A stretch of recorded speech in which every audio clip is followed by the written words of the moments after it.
Every day you go to work, come back home, and do the responsible thing with your money.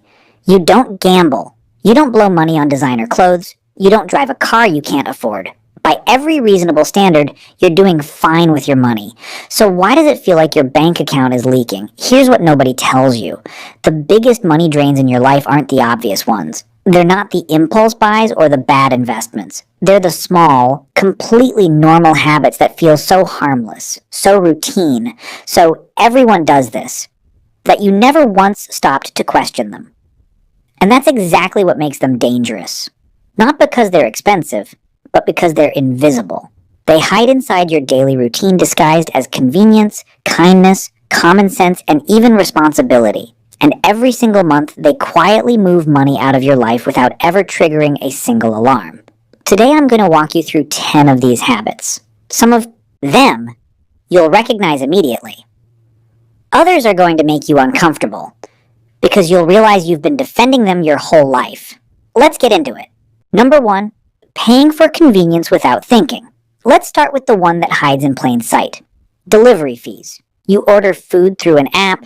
The meal costs $15, but by the time you've added the delivery fee, the service charge, the small order fee, and the tip, you're paying $25 to $30. That's almost double. And it didn't feel like a decision. It felt like a Tuesday night. Multiply that by 3 times a week. That's roughly $30 to $45 a week in fees alone. Not the food, just the convenience of not leaving your couch. Over a year, that's $1,500 to $2,300 in charges that didn't buy you a single extra bite of food. And it's not just food delivery, it's express shipping because you didn't want to wait 2 extra days. It's ride-hailing instead of taking a 10-minute walk. It's paying $3 more at the corner store because the supermarket is a 5-minute drive away. None of these feel like financial decisions. That's the problem. But convenience has become an entire economy, built on the assumption that you won't do the math. And you don't. Because each one feels like nothing. But nothing 3 times a day, 5 days a week, 52 weeks a year is not nothing. It's thousands. And the worst part is you'll never notice it missing. Because it never left in one big chunk. It left in 100 tiny ones that you already forgot about. Number 2, keeping subscriptions. Just in case. Here's one almost everyone is guilty of. You signed up for a streaming service to watch one show. You finished the show, and now you're paying $15 a month for a platform you open once every 6 weeks to scroll for 10 minutes before watching nothing and going to bed. But you don't cancel. Because what if something good comes out next month? What if you need it later and have to sign up again, so you keep it, just in case? And it's not just one subscription, it's the fitness app you used for 2 weeks in January, the cloud storage upgrade you needed once for a single file, the music tier you bumped up for one road trip. Each one is $5, $10, $15 a month. Each one feels insignificant on its own. But pull up your bank statement right now and count them. Most people are shocked. Studies suggest the average person underestimates their monthly subscription spending by $100 or more. That's money leaving your account on autopilot for services you're barely using, and the whole system is designed that way. And here's where it gets even more calculated. Let's say you finally decide to cancel. You hit the button and suddenly you're looking at an offer. Wait, how about 3 months for the price of one? Or we'd hate to see you go, here's 70% off your next 3 months. And it works, because the deal feels too good to pass up. So you stay. Not because you need it, but because the discount made it feel wasteful to leave. That's the trap inside the trap. The subscription was already draining you silently, and when you finally tried to stop the bleeding, they handed you a smaller bandage and convinced you the wound was worth keeping. The hard truth is this. If you need to be bribed to stay, you didn't need the service in the first place. Cancel it. If you actually miss it in a month, you can always sign up again. But most people never do, because they never actually needed it. They just couldn't handle the feeling of letting go. Number 3. Buying things on sale you didn't need. This one is going to sting. Because it doesn't just feel harmless, it feels smart. You walk into a store or open a website and see something marked down from $100 to $60. Your brain immediately does the math. I'm saving $40, and that feels like a win. But here's what your brain didn't calculate. You weren't going to buy that thing. You didn't walk in looking for it. You didn't need it yesterday, and you wouldn't have thought about it tomorrow. The only reason it exists in your mind is because someone put a red tag on it. You didn't save $40. You spent $60 you weren't going to spend. And retailers know this. The original price is often inflated specifically so the sale price feels like a deal. It's a manufactured comparison designed to trigger the rush of getting a bargain. Research on consumer behavior has shown that discounts actually change how your brain processes a purchase. You stop evaluating whether you need the item and start evaluating whether the deal is good. The question shifts from, do I want this, to, is this worth it at this price? Those are two completely different questions, but your brain treats them as the same one. This is why people come home from sales with bags full of things they never planned to buy and call it saving money. The sale didn't save you anything. It recruited you. It turned you from someone who wasn't going to spend money into someone who did, and made you feel smart about it. The fix isn't avoiding sales entirely. It's asking one question before every purchase. Would I buy this at full price? If the answer is no, you don't want the product. You want the feeling of getting a deal. And that feeling has a price tag you're not tracking. Number 4. Not comparing prices because it's only a small difference. This is the one that gets dismissed the fastest.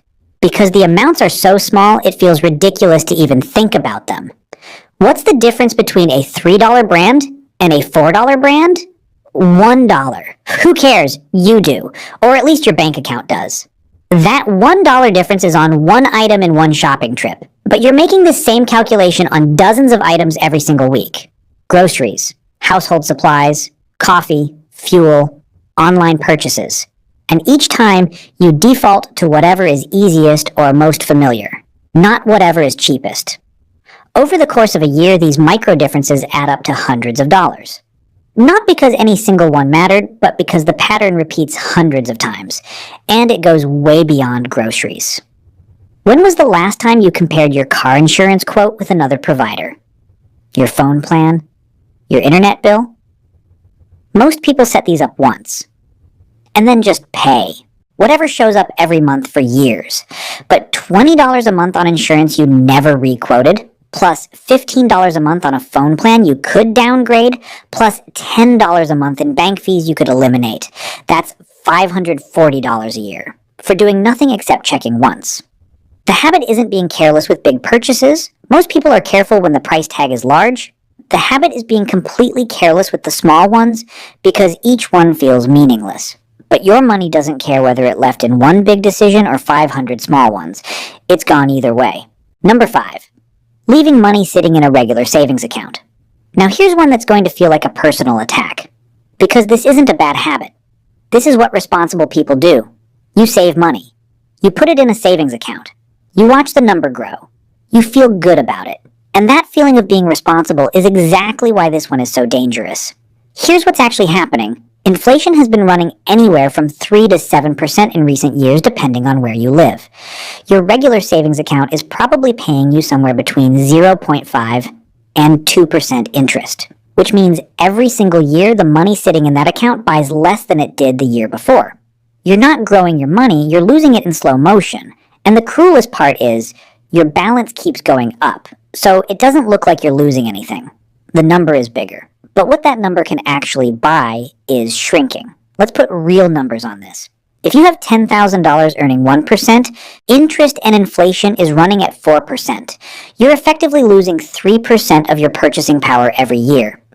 After 5 years, your $10,000 still looks like $10,500 on paper. But in terms of what it can actually buy, it's closer to $8,500. You lost $2,000 in real value while feeling like you were doing the right thing. Now, I'm not saying don't have savings. You need accessible cash for emergencies. That's real and that matters. But parking large amounts of money in a basic savings account for years, thinking it's safe, that's not safety. That's slow erosion disguised as responsibility. The money you don't need in the next 6 to 12 months should be somewhere it can at least keep pace with inflation, whether that's a high-yield savings account, index funds, bonds, or other instruments that match your risk tolerance. The principle is universal. Money that sits still in a low-interest account isn't being saved. It's slowly being spent by inflation. Number 6, lending money to people and never asking for it back. This one doesn't feel like a money habit at all. It feels like being a good person, and that's why it's on this list. Your friend forgot their wallet, you cover lunch. Your cousin needs $30 for something urgent. You send it immediately. The group dinner bill comes and it's easier to just split it evenly, even though your meal was half the price of everyone else's. So you pay your share, say nothing, and move on. Each one of these moments is small. Each one feels generous, and each one is money you'll never see again. Not because people are malicious, but because small debts are socially invisible. Nobody tracks them. And the discomfort of asking for $15 back from a friend feels worse than just absorbing the loss. So you absorb it, again and again. The problem isn't any single instance. The problem is the pattern. When you're the person who always covers, always rounds up, always says don't worry about it, you become the person who's expected to do it. It stops being generosity and starts being a role. And that role costs you hundreds of dollars a year. And here's the psychological layer underneath. Most people don't ask for money back because they don't want to be seen as cheap. They'd rather lose the money than risk the social discomfort. Which means the real cost isn't the $20. It's the fact that your discomfort with confrontation is being funded directly from your wallet every single time. This doesn't mean you should become the person who Venmo requests your friend for $4, but it does mean you should be honest about how much this habit actually costs you. Track it for 1 month. Write every amount down. Most people are genuinely shocked by the total. Because it was never one big moment. It was 50 small ones they chose to forget. Number 7. Treating yourself regularly. Here's one that starts with a perfectly healthy idea and slowly turns into a financial leak without you ever noticing the shift. You had a hard week at work. You deserve something nice. So you go out for a good dinner, or buy that jacket you've been eyeing, or order something online as a little reward. And honestly, that's fine. You worked hard, you earned it. The problem is what happens next. The Friday dinner becomes every Friday. The one nice thing after a tough week becomes a weekly ritual. The treat is no longer a treat, it's a line item. But it still carries the emotional label of being a reward, which means it never gets questioned the way a regular expense would. This is what behavioral economists call hedonic adaptation. The first time you treat yourself, it feels special. But your brain adjusts quickly. So next time, you need to spend a little more, do it a little more often, just to get the same feeling. And the whole time, you don't think of it as increased spending. You think of it as self-care. That's the shield this habit hides behind. It wraps itself in the language of mental health and self-worth, which makes it almost impossible to challenge. But there's a big difference between treating yourself and building a spending pattern you never consciously chose. The question isn't whether you deserve nice things. You do. The question is whether this is still a decision, or has it become an automatic habit your brain labeled self-care so you'd never examine the price tag. Number 8. Eating out for lunch at work every day. This is one of the most expensive habits on this list, and it survives for one simple reason. It doesn't feel like a financial decision. It feels like eating. You're hungry. You go get food. End of thought process. But let's run the numbers. A typical bought lunch costs somewhere between $10 and $18. Let's say $12. That's $60 a week. $240 a month. Roughly $3,000 a year. On lunch. Compare that to bringing food from home. Even at $5 a day, you're spending $25 a week instead of $60. That's a difference of $1,800 a year from one meal. And here's what makes this habit so persistent. It's not just about the food. It's the ritual of stepping away from your desk, going somewhere, choosing something. It feels like freedom in the middle of a structured day, and that emotional value is real, which is why people defend this habit so aggressively. But the emotional value doesn't change the financial math. You can take the break without spending $12. The ritual doesn't require a transaction. Your brain just linked the two so tightly that they feel inseparable. Nobody is saying never eat out. But doing it every single day without ever doing the annual math, that's not a lifestyle choice. That's an unexamined habit running on autopilot. And autopilot is where most money leaks live. Number 9. Upgrading when the old one still works. Every year a new phone comes out.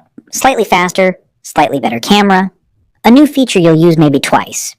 And suddenly, the phone in your pocket, The one that was perfectly fine yesterday feels outdated. So you upgrade.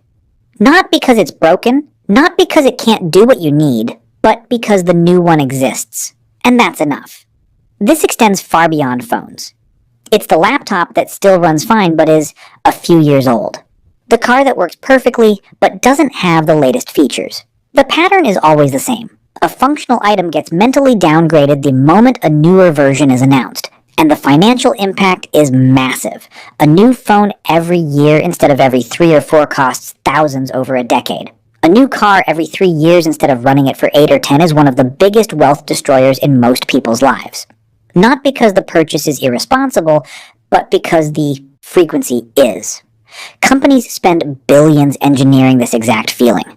It's called planned psychological obsolescence. They're not selling you a better product. They're selling you the discomfort of having the old one. And it's socially reinforced. When everyone around you upgrades, keeping the old model starts to feel like a statement. Like you can't afford it. Like you're behind. The reality is this. The person who keeps their phone for 4 years, drives their car for 10, and uses their laptop until it genuinely can't keep up. That person is quietly saving tens of thousands over their lifetime. Not by sacrificing quality, but by refusing to replace things that still do their job just because something newer showed up. Number 10, paying bills late. Not because you can't, because you forget. This is the last one, and in some ways it's the most frustrating. The money is there, it's sitting in the account, but the bill didn't get paid on time because you forgot, got busy, or kept saying, I'll do it tomorrow. And it seems like no big deal.